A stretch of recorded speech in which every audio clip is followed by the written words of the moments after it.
Welcome in to the Fun Astrology Podcast for Hump Day, Wednesday, September 28th. Thomas Miller, thank you so much for joining us. We're going to take a listener question today about when you have two oppositions, four squares. In other words, what's known as a grand cross, two T-squares sitting on top of each other.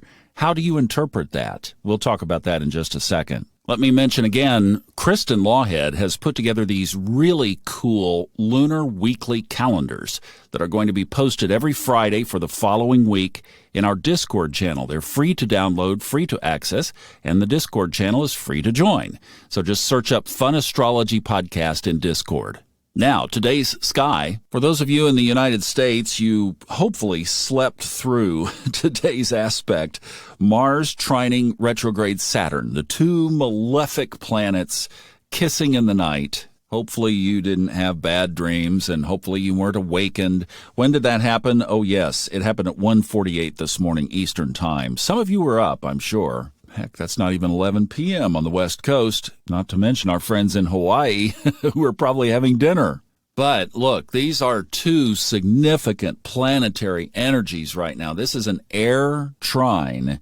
So Mars in Gemini trining retrograde Saturn in Aquarius at 19 degrees 6 minutes. Now, before you're pulling the covers back up over your head and determining not to get out of bed today, you know, these don't have to be the Blues Brothers of trouble. Oh, they can be. They are very capable of such. But in our lives, they don't have to be. Now, from a macro or a mundane, worldwide or countrywide perspective, yes, these could be some trouble. You stay more with the shadowy sides of the interpretations. Right now, a lot of conflict, Mars in Gemini, division, Saturn in Aquarius, delays. This whole market thing is very Saturnian, restrictions, takeaways, etc. Could it also signify war? You're dealing with the god of war in a favorable aspect with Saturn. I'd be a lot more concerned if it was a square. This is more of a wake-up call. But let's focus individually. What does this mean for you and me? Well, if you are feeling some internal conflict, or if things are not moving as fast as you'd hope they would be, this is an air trine. It's pointing us to new ideas, new thoughts, new technologies, new takes on things, new ways of communicating with yourself, and maybe not so harshly. It's also kind of an interesting blend of thrust, Mars, not yet in retrograde, although it is in the shadow, but using that power, that force of Mars against that retrograde Saturn, which is nothing but the brakes, slam on the brakes and delays of things. So if you've had a project that just hasn't moved forward as much as you wish it would have, this would be a great time to try to push that thing forward more right now. Use that tailwind to get it going. Remember, whenever these aspects come up, we as conscious creators have the choice of which side of the aspect we are going to play with. That's why living according to your soul's path and purpose is so important, because then these things don't have to whack you upside the head to get your attention. They already have your attention. You can choose. Saturn is Lord Karma. Mars is power. Is there something in your life that needs to be rooted out? What about a habit that doesn't serve you anymore? What about an activity that doesn't serve you anymore? Air, Aquarius, Gemini. What about thoughts that don't serve you anymore? This is a purging. Get rid of them.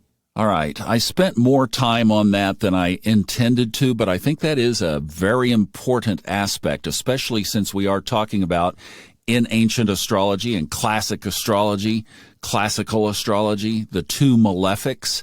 It is something that gets our attention, and it is something worth paying attention to. Now, we have a great listener question. Let me play you the question now. We'll talk about it tomorrow, and that way you can spend some time thinking about how you would answer it. Hey, Tom. Hope this isn't too much of a noob question. I do not know what to make of a double T-square in my natal chart. Well, no question at all around here is a newbie question. We love them all, and we take them all. I think Robert Glasscock and I may have covered this. If not, it's on our list, so we'll get his take on it as well.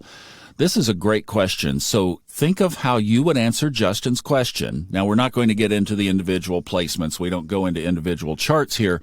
But just in general, how would you answer about what he's saying? 2 T-squares combined. The technical term is a grand cross, but basically it looks like a square in the chart, and it's all square aspects, and then, of course, 2 oppositions as you connect the diagonal corners. How would you interpret that? What does that mean? How does that amplify the energy? There's a real key point that you have to dial into on interpreting these, and we'll talk about that tomorrow. Great question, Justin. Thank you so much. Hope you have a great day. Be thinking about Saturn and Mars and choose the higher ground. Wake up this morning and say, what if up?